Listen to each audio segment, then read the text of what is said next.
We, who disinterestedly tossed back and forth this exchange that could not even be called a conversation, the slight breeze coming from the window that would not open more than 15 centimetres.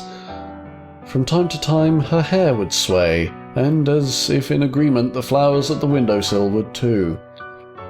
This was how we killed time day after day, staring at that boring, good-for-nothing TV. Oh, here the two of you are, an elderly nurse said as she rushed toward us. From what I'd seen of the nurses' station, she was apparently the charge nurse of 7F. "Well, Miss Setsumi, any fever?" "I'm fine, no fever." Setsumi. So that was her name. "You really shouldn't be moving around like this." "Do you understand? Everyone's worried about you." "Well, whatever." "Come now, what kind of answer is that?" "Oh, children these days." The nurse continued to scold and henpeck for some while longer, and the girl named Setsumi, just pretended not to notice it at all.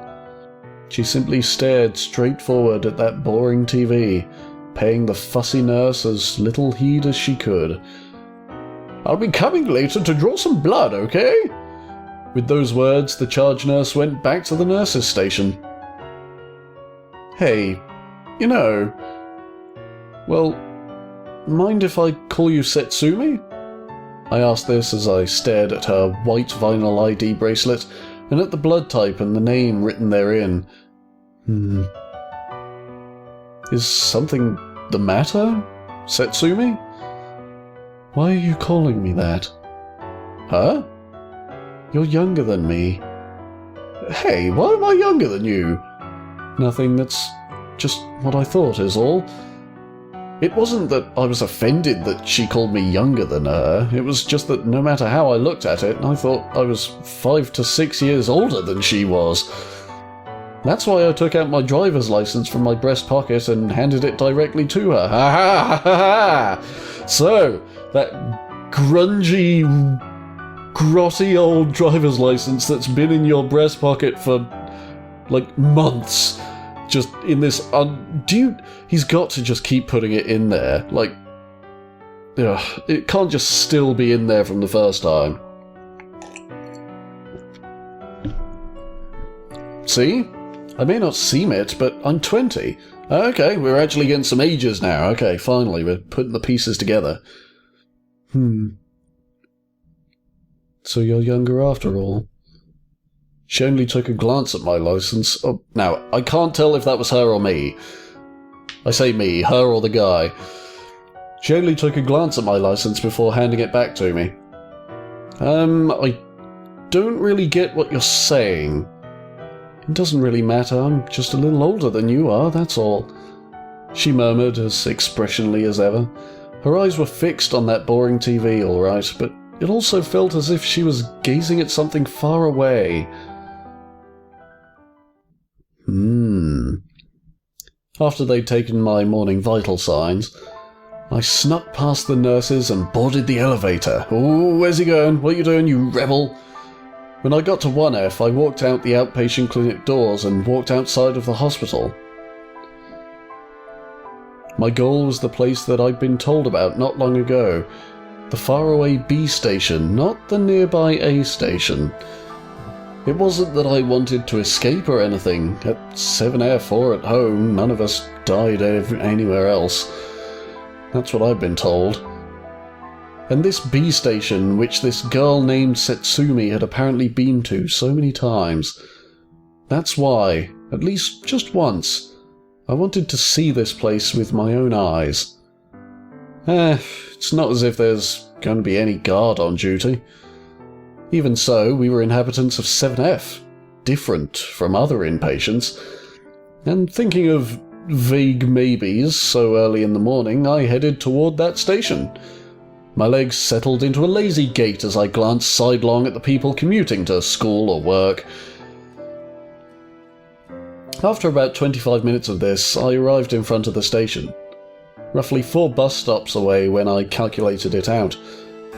Wow, there are a lot of people here. I'd love to say that there are, but not actually a picture to, like, show this, you know, and that'd be nice. It was my first impression of the B station. I stood out a bit because I was in pyjamas, but I felt that if I could just buy a subway ticket, I'd be able to go anywhere. No question about it. I still had no idea why I'd been told to go to the B station and not the A station, but it looked as if it would be pretty easy to escape if I really wanted to. She must have come here many times herself. Why did she remain on 7F now? The station in the early morning. I stood there thinking these thoughts as I watched the people rapidly passing me by.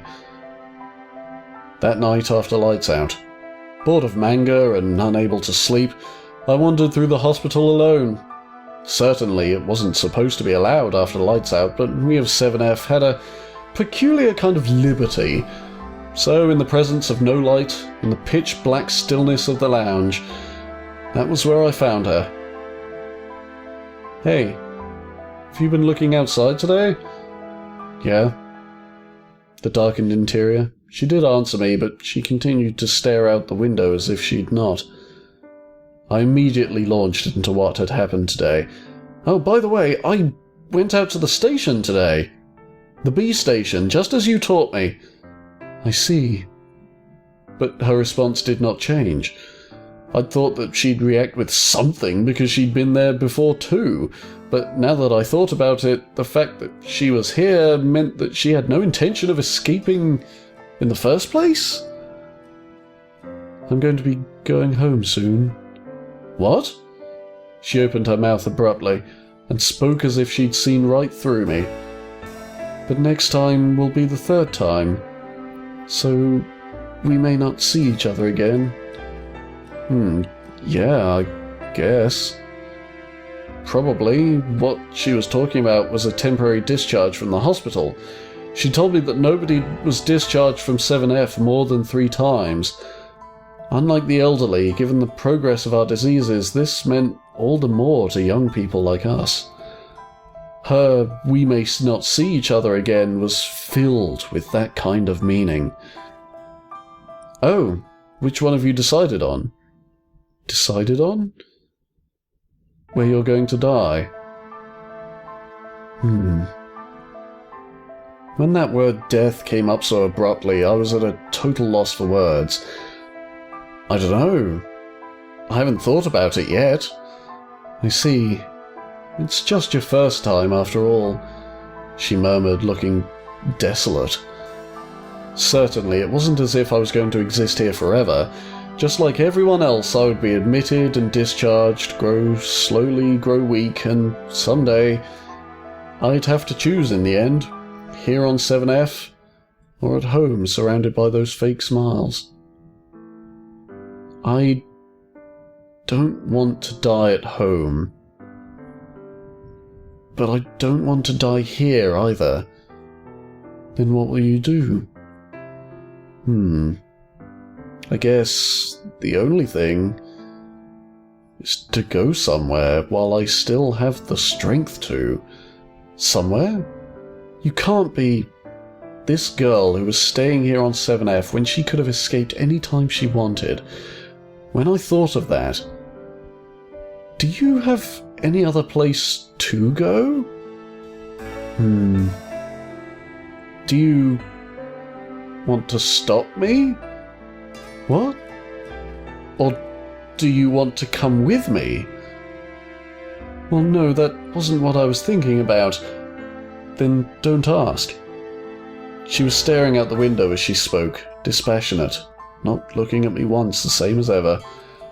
But then, and just then, her usual expressionless face looked so very sad to me. I was a newcomer to 7F, just recently taught that the 3rd discharge was the last, and she was a girl who soon was to be discharged for the 2nd time. I did not feel anything real about what was happening to me, but would I too come to wear such a face someday? Oh, God damn it. But we're starting to see the fruition of this story. They've got... Come on, I mean, he's blatantly going to try and get her to come with him, to go out and live for the final time. Just live, damn it. Please. The rain at morning twilight. Sometimes sleet, sometimes snow, always coming down. And I was sitting there watching TV in my usual place. 7F felt as devoid of people as it always had. Anything interesting? No, completely boring. She walked to my side. Saying no more, she sat down in a chair next to me. And that was how we began watching TV on this very day as well. She was probably in the same boat as me. Nothing else to do, nothing we could do. Oh,